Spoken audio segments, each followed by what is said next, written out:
Hello, appreciate you for being here. Today is Saturday, December 14th, 2024.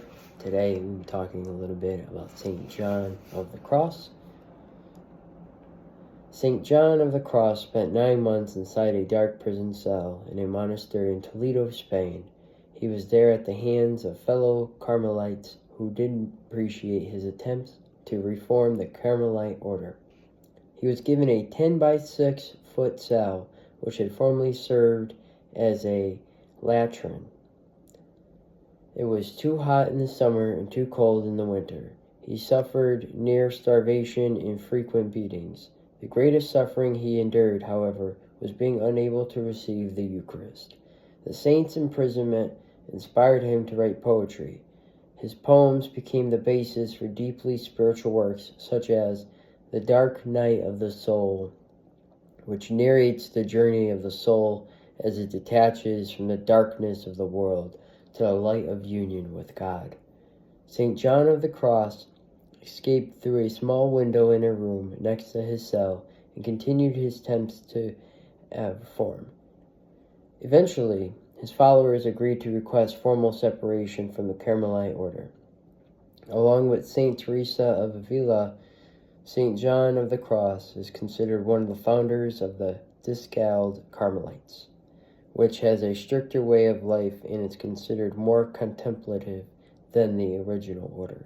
St. John of the Cross spent the remainder of his life establishing monasteries, spreading reform throughout the order, and writing.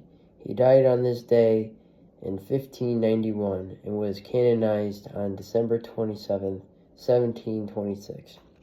Pope Pius XI declared St. John of the Cross a doctor of the Church in 1926.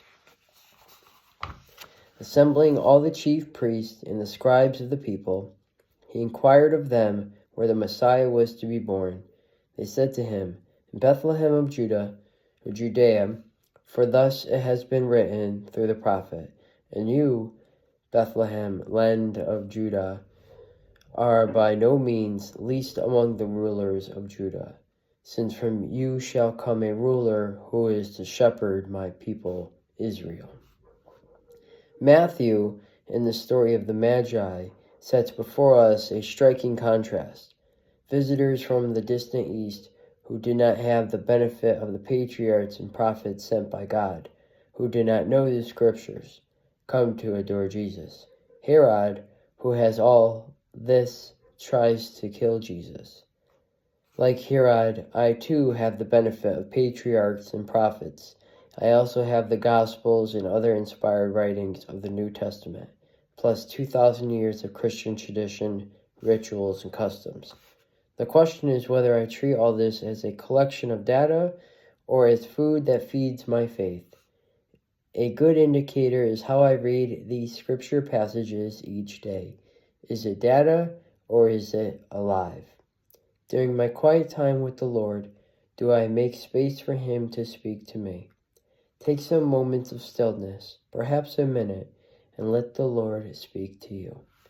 Spend some quiet time with the Lord. I appreciate you for being here, and I'll catch you in the next one.